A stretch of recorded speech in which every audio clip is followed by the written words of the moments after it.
स्वागत है आपका आपके अपने YouTube चैनल RWM न्यूज पर, जहां आपको मिलती हैं देश और दुनिया की सबसे बड़ी और सबसे तेज खबरें। आज की टॉप ब्रेकिंग न्यूज में 5G में धमाका। इंडिया बना दुनिया का दूसरा सबसे बड़ा 5G मार्केट, 11 लाख करोड़ का इन्वेस्टमेंट। वही राज्यसभा में कांग्रेस को झटका, अमित शाह के खिलाफ विशेषाधिकार हनन प्रस्ताव खारिज, साथ ही हवाई सफर होगा सस्ता। केंद्र ने राज्यों को ATF पर भारी टैक्स घटाने की अपील।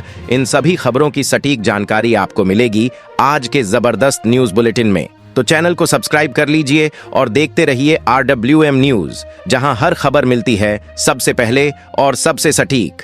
चलिए बिना देरी किए जानते हैं आज की पहली बड़ी खबर। अब तो इंडिया 5G के मामले में दुनिया में दूसरे नंबर पर पहुंच चुका है। IT मिनिस्टर अश्विनी वैष्णव ने एक इवेंट में बताया कि सरकार की पॉलिसीज की वजह से कई सेक्टर्स में जबरदस्त बदलाव आ रहे हैं और सबसे बड़ी बात, करीब 11 लाख करोड़ रुपए का इन्वेस्टमेंट अलग अलग सेक्टर्स में हो रहा है। सच में इंडिया टेक्नोलॉजी के मामले में बहुत आगे बढ़ रहा है। दिल्ली में अमेजन सेलर्स प्राइवेट लिमिटेड के गोदामों पर भारतीय मानक ब्यूरो ने जबरदस्त रेड मारी। 15 घंटे तक चली इस छापेमारी में 3500 से ज्यादा प्रोडक्ट्स जब्त किए गए। इनमें कई ऐसे आइटम थे जिन पर ISI मार्क नहीं था और कुछ प्रोडक्ट्स पर फर्जी ISI लेबल लगा हुआ था। सरकार नकली और घटिया प्रोडक्ट्स के खिलाफ एक्शन मोड में दिख रही है। ओडिशा के चांदीपुर में DRDO और भारतीय नौसेना ने एक बड़ा टेस्ट किया। स्वदेशी vertical launch short range surface to air missile का पहला सफल ट्रायल हुआ। ये मिसाइल बहुत कम ऊंचाई पर तेजी से उड़ रहे टारगेट को मार गिराने में सक्षम है। इसका परीक्षण लैंड बेस्ड वर्टिकल लॉन्चर से किया गया और ये पूरी तरह सफल रहा। राज्यसभा में कांग्रेस को झटका लगा। कांग्रेस ने गृह मंत्री अमित शाह के खिलाफ विशेषाधिकार हनन प्रस्ताव लाया था, लेकिन सभापति जगदीप धनखड़ ने इसे खारिज कर दिया। दरअसल कांग्रेस के नेता जयराम रमेश ने आरोप लगाया था कि अमित शाह ने सोनिया गांधी पर आपत्तिजनक टिप्पणी की थी, लेकिन राज्यसभा ने इस दावे को मानने से इनकार कर दिया। हवाई सफर महंगा क्यों हो रहा है? इसकी एक बड़ी वजह है एविएशन टरबाइन फ्यूल पर लगने वाला भारी भरकम टैक्स। नागरिक उड्डयन मंत्री के राम मोहन नायडू ने लोकसभा में बताया कि एयरफेयर का करीब 45% खर्च सिर्फ ईंधन की वजह से होता है और कुछ राज्य इस पर 29% तक वैट लगा रहे हैं। इसी को देखते हुए केंद्र सरकार ने राज्यों को चिट्ठी लिखकर वैट कम करने की अपील की है, ताकि हवाई यात्रा की कीमतें कंट्रोल में आ सकें। प्रधानमंत्री मोदी ने नई दिल्ली में जापान के एक हाई लेवल डेलीगेशन से मुलाकात की। बातचीत में दोनों देशों के बीच इकोनॉमिक पार्टनरशिप को और मजबूत करने पर फोकस रहा। मुद्दा सिर्फ ट्रेड नहीं था, बल्कि इन्वेस्टमेंट बढ़ाने और agriculture, space, defence, technology, aviation और क्लीन एनर्जी जैसे कई अहम सेक्टर्स में कोलैबोरेशन पर भी बात हुई। अगर आपके घर में कोई बच्चा टैलेंटेड है और उसकी उम्र 5 से 18 साल के बीच है, तो प्रधानमंत्री राष्ट्रीय बाल पुरस्कार के लिए अप्लाई करने का मौका आ गया है। महिला एवं बाल विकास मंत्रालय ने इसके लिए 1 अप्रैल से आवेदन शुरू करने की अनाउंसमेंट की है। अप्लाई करने के लिए नेशनल अवार्ड पोर्टल पर जाना होगा, लेकिन ध्यान रहे सिर्फ भारतीय नागरिक ही इस अवार्ड के लिए एलिजिबल होंगे। दिल्ली विधानसभा में 2025-26 का बजट पास हो गया। मुख्यमंत्री रेखा गुप्ता ने 1 लाख करोड़ रुपए का बजट पेश किया था, जिसे विधानसभा ने ध्वनिमत से मंजूरी दे दी। विधानसभा के उपाध्यक्ष मोहन सिंह बिष्ट ने इसे ऐतिहासिक बजट बताया, जबकि भाजपा विधायक पूनम शर्मा ने इस पर बहस की शुरुआत की। नॉर्थ और साउथ कैरोलिना के जंगलों में लगी भीषण आग से हालात बेकाबू होते जा रहे हैं। पोल काउंटी सबसे ज्यादा प्रभावित है, जहां 250 से ज्यादा लोगों को घर छोड़कर सुरक्षित जगहों पर जाना पड़ा। इस आग की चपेट में करीब 20 इमारतें आ चुकी हैं। तेज हवा, सूखी जमीन और तूफान हेलेन से गिरे पेड़ों की वजह से आग तेजी से फैल रही है, जिससे हालात और बिगड़ सकते हैं। पश्चिम बंगाल की मुख्यमंत्री ममता बनर्जी को लंदन की ऑक्सफोर्ड यूनिवर्सिटी में स्पीच देने के लिए इनवाइट किया गया था, लेकिन वहां जमकर हंगामा हो गया। माहौल गर्म होते ही ममता बनर्जी ने खुद को विक्टिम बताते हुए कहा, मुझे कई बार मारने की कोशिश की गई। 19 मार्च को पंजाब पुलिस ने शंभू और खनौरी बॉर्डर से प्रदर्शन कर रहे किसानों को जबरन हटा दिया था। इस एक्शन से गुस्साए किसान अब देश भर में प्रदर्शन कर रहे हैं। जिला स्तर पर डीसी दफ्तरों के बाहर प्रदर्शन होगा। 31 मार्च को पंजाब सरकार के मंत्रियों के घरों के बाहर भी विरोध प्रदर्शन होगा। किसानों का कहना है कि सरकार उनकी मांगों को नजरअंदाज कर रही है, इसलिए अब वे और भी आक्रामक तरीके से अपनी आवाज उठाएंगे। सुप्रीम कोर्ट में एक दिलचस्प केस पर सुनवाई होगी। मुंबई के 4 लोगों ने याचिका दायर कर जस्टिस यशवंत वर्मा के खिलाफ FIR दर्ज करने की मांग की है। आरोप है कि जस्टिस वर्मा के घर से भारी मात्रा में पैसा मिला। याचिकाकर्ताओं का कहना है कि इसकी जांच के लिए पुलिस और एजेंसियों को शामिल करना चाहिए था, न कि सिर्फ 3 जजों की कमेटी बनाई जाती। इस केस की सुनवाई जस्टिस अभय ओका और उज्ज्वल भुइयां की बेंच करेगी। तमिलनाडु के मुख्यमंत्री M.K. स्टालिन ने विधानसभा में वक्फ संशोधन विधेयक के खिलाफ अलग से एक प्रस्ताव पेश किया है। दरअसल देश भर में वक्फ बोर्ड की संपत्तियों को रेगुलेट करने के लिए ये विधेयक पिछले साल अगस्त में लोकसभा में लाया गया था, लेकिन विपक्ष ने इस पर जबरदस्त विरोध किया, जिसके बाद इस बिल की जांच के लिए एक संसदीय स्थायी समिति बनाई गई। कनाडा के प्रधानमंत्री मार्क कार्नी ने अमेरिका के पूर्व राष्ट्रपति डोनाल्ड ट्रंप के उस फैसले पर सख्त प्रतिक्रिया दी जिसमें उन्होंने विदेशी कारों पर 25% आयात शुल्क लगाने की बात कही थी। कार्नी ने कहा कि ये कदम कनाडा के मजदूरों पर सीधा हमला है। उन्होंने साफ कर दिया कि कनाडा अपने कामगारों और कंपनियों की सुरक्षा के लिए पूरी तरह प्रतिबद्ध है।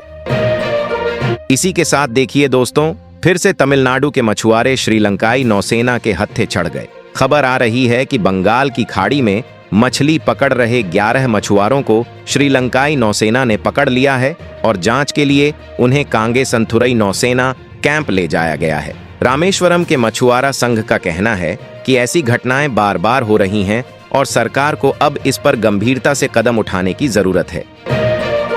झारखंड के बोकारो में CBI की टीम पर हमला हो गया। दरअसल CBI की टीम घूसखोरी के एक आरोपी को पकड़ने गई थी, लेकिन जब वे उसे गिरफ्तार कर ले जा रहे थे तभी कुछ लोगों ने टीम से बदसलूकी की और आरोपी को छुड़ाने की कोशिश करने लगे। पुलिस का कहना है कि इस मामले में एक शख्स को गिरफ्तार किया गया है और फिलहाल जांच जारी है।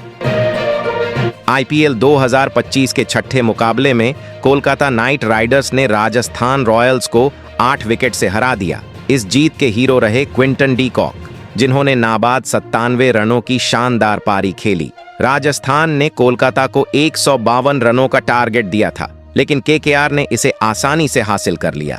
हालांकि शुरुआत में मोइन अली सिर्फ 5 रन बनाकर आउट हो गए और कप्तान अजिंक्य रहाणे भी ज्यादा देर टिक नहीं पाए। वे सिर्फ 18 रन बना सके, लेकिन डी कॉक की तूफानी बैटिंग ने टीम को बड़ी जीत दिला दी। छठा इलाहाबाद हाई कोर्ट में वकीलों की हड़ताल का तीसरा दिन है। वजह है जस्टिस यशवंत वर्मा के ट्रांसफर की सिफारिश, जिसे वकील मानने को तैयार नहीं है। सुबह 10 बजे से फिर वकील हाई कोर्ट के गेट नंबर 3 पर विरोध प्रदर्शन करेंगे। पूरी तरह से न्यायिक कामकाज ठप पड़ा है क्योंकि वकील किसी भी सुनवाई में हिस्सा नहीं ले रहे। हाई कोर्ट बार एसोसिएशन का कहना है कि जस्टिस वर्मा को इलाहाबाद हाई कोर्ट में ही रहना चाहिए, इसलिए वे ट्रांसफर का विरोध कर रहे हैं। अखिलेश यादव के गौशाला और दुर्गंध वाले बयान को लेकर बवाल मच गया है। बीजेपी ने इस पर तीखा जवाब देते हुए उन्हें सनातन विरोधी तक कह दिया। बीजेपी सांसद रवि किशन ने साफ कहा, गाय हमारी माता है और गोबर भी उतना ही पवित्र। ऐसे मुद्दों पर इस तरह की बातें करना ठीक नहीं है। वहीं बीजेपी के राज्यसभा सांसद दिनेश शर्मा का कहना है कि अखिलेश को गौशाला में सनातन की आस्था को तलाशना चाहिए, न कि इस तरह की बयानबाजी करनी चाहिए। समय रैना को महाराष्ट्र साइबर सेल ने समन भेजा है। मामला इंडियाज गॉट लेटेंट शो से जुड़ा है, जिसमें पॉडकास्टर रणवीर अल्लाहबादिया के कुछ बयान विवादों में आ गए थे। अब साइबर सेल ने समय रैना को पेश होने के लिए कहा है ताकि इस मामले में पूछताछ हो सके। देखते हैं ये मामला आगे क्या मोड़ लेता है। दिल्ली नगर निगम अब उन लोगों की लिस्ट बना रहा है जिन्होंने बार बार नोटिस मिलने के बाद भी संपत्ति कर नहीं भरा है। 31 मार्च तक का समय दिया गया है। उसके बाद 1 अप्रैल से निगम सीलिंग की कार्रवाई शुरू कर देगा, यानी अगर बकाया नहीं चुकाया तो आपकी संपत्ति सील हो सकती है। तीर्थराज प्रयाग में जो 1.5 महीने तक महाकुंभ चला, उससे जिले और राज्य की अर्थव्यवस्था में कितना बदलाव आया, सरकार अब इसका खुलासा करने वाली है। मतलब कितना राजस्व मिला, कितने लोग आए और टूरिज्म में क्या कुछ नया हुआ, ये सब जानकारी पब्लिक की जाएगी। देखते हैं सरकार क्या आंकड़े जारी करती है। 3.5 करोड़ का बिल नहीं भरा गया तो बुधवार को बिजली विभाग ने सिद्धार्थ विहार और प्रताप विहार के गंगा जल प्लांट की लाइट ही काट दी। अब हालत ये हो गई कि ट्रांस हिंडन, सिद्धार्थ विहार और नोएडा के आधे से ज्यादा हिस्से में गंगा जल की सप्लाई बंद हो गई। गोरखपुर डेवलपमेंट अथॉरिटी अब अवैध निर्माण को रेगुलर करने के लिए एक खास कैंपेन चलाने वाला है। खासकर वो बिल्डिंग्स जो लगभग बनकर तैयार हैं या जहां फिनिशिंग का काम चल रहा है, उन पर खास नजर रहेगी। प्राधिकरण ऐसे निर्माण को लीगल करवाने का मौका देगा, लेकिन अगर ऐसा नहीं किया तो सील कर देगा।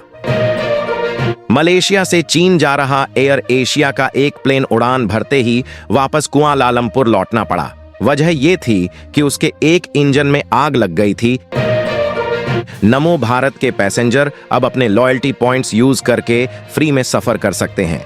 एनसीआरटीसी ने नया प्रोग्राम लॉन्च किया है जिसमें अगर कोई नमो भारत ऐप से क्यूआर टिकट बनाकर या एनसीएमएसई कार्ड से सफर करता है तो हर बार लॉयल्टी पॉइंट्स मिलते हैं। जब 300 पॉइंट्स हो जाते हैं तो उन्हें फ्री ट्रिप के लिए रिडीम कर सकते हैं।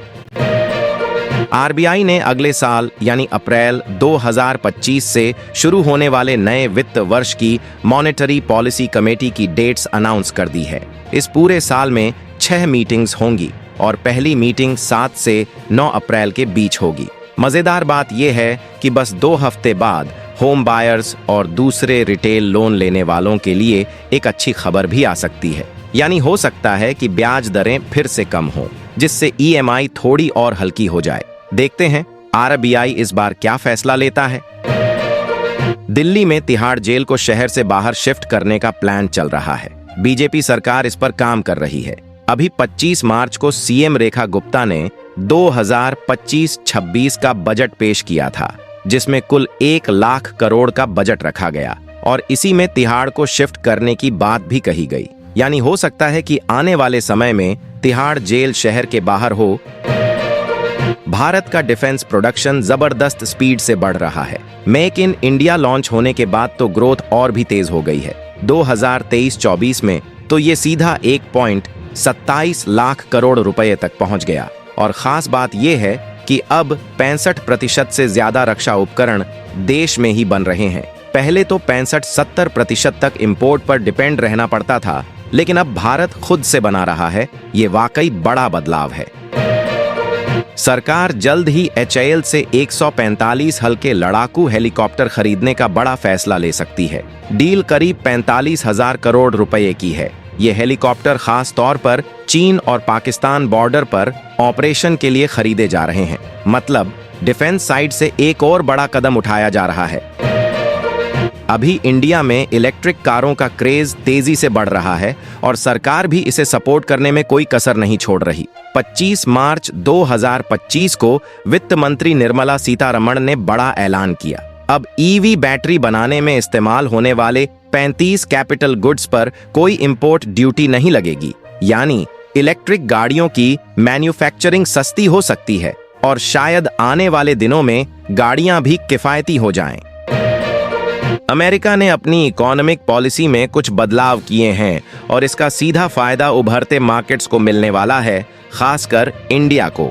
26 मार्च की एक रिपोर्ट में कहा गया है कि विदेशी निवेशक दोबारा भारतीय बाजार में दिलचस्पी दिखा रहे हैं। मतलब शेयर मार्केट में अच्छी ग्रोथ देखने को मिल सकती है। अब देखना यह है कि आने वाले दिनों में इसका कितना असर दिखता है। सुप्रीम कोर्ट ने तो साफ कह दिया कि पेड़ काटना इंसान की हत्या से भी बड़ा गुनाह है। मतलब जो लोग ऐसे ही बेवजह पेड़ काट रहे हैं, उन पर बिल्कुल भी दया नहीं होनी चाहिए। अब देखो, ताजमहल के आसपास जो सैकड़ों पेड़ काटे गए थे, उस पर कोर्ट ने कड़ा एक्शन लिया है। हर एक पेड़ के लिए 1 लाख रुपए का जुर्माना ठोक दिया है और जो लोग इस जुर्माने के खिलाफ अपील कर रहे थे, उनकी याचिका भी खारिज कर दी गई।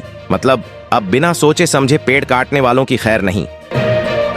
महादेव ऑनलाइन सट्टा ऐप वाले मामले में सीबीआई ने जबरदस्त एक्शन ले लिया है। एक साथ छत्तीसगढ़, भोपाल, कोलकाता और दिल्ली में 60 जगहों पर रेड मारी गई और इसमें सबसे बड़ा टारगेट थे छत्तीसगढ़ के पूर्व मुख्यमंत्री भूपेश बघेल। मतलब मामला काफी बड़ा लग रहा है। देखते हैं आगे क्या निकल कर आता है।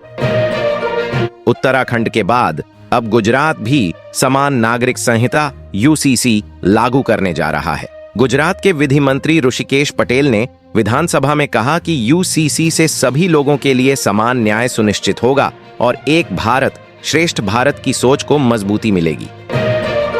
अगर आप होंडा की बाइक या स्कूटी खरीदने का प्लान बना रहे हैं तो बढ़िया मौका है। होंडा अपनी 2 व्हीलर रेंज पर धमाकेदार ऑफर दे रही है। 5,100 रुपए का इंस्टेंट कैशबैक और 2,000 रुपए का एक्सचेंज बोनस, साथ में एक गिफ्ट भी मिलेगा। ये ऑफर शाइन 100, शाइन 125, एक्टिवा और एक्टिवा 125 पर लागू है। लेकिन ध्यान रहे ये सिर्फ मार्च तक ही वैलिड है, तो अगर लेने का मन बना रहे हैं तो जल्दी कर लीजिए।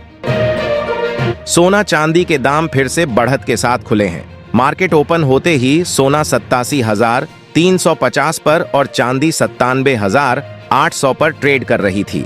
इंटरनेशनल मार्केट में भी दोनों की कीमतों में उछाल देखने को मिला है। तो अगर सोना चांदी में इन्वेस्ट करने का प्लान कर रहे हैं तो जरा मार्केट पर नजर बनाकर रखिए। इस बार गर्मी काफी तगड़ी पड़ने वाली है। मौसम विभाग ने पहले ही अलर्ट जारी कर दिया है कि तापमान ज्यादा रहेगा। इसी को देखते हुए केंद्र सरकार भी एक्टिव हो गई है। हेल्थ डिपार्टमेंट ने सभी राज्यों को चिट्ठी भेजकर अलर्ट कर दिया है ताकि गर्मी से होने वाली दिक्कतों से निपटने के लिए पहले से तैयारियां की जा सकें।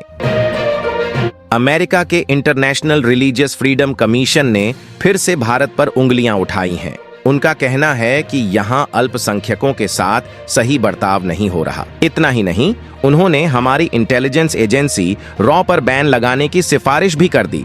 आरोप यह है कि रॉ सिख अलगाववादियों के खिलाफ साजिश में शामिल है। इसके साथ आज की वीडियो में बस इतना ही।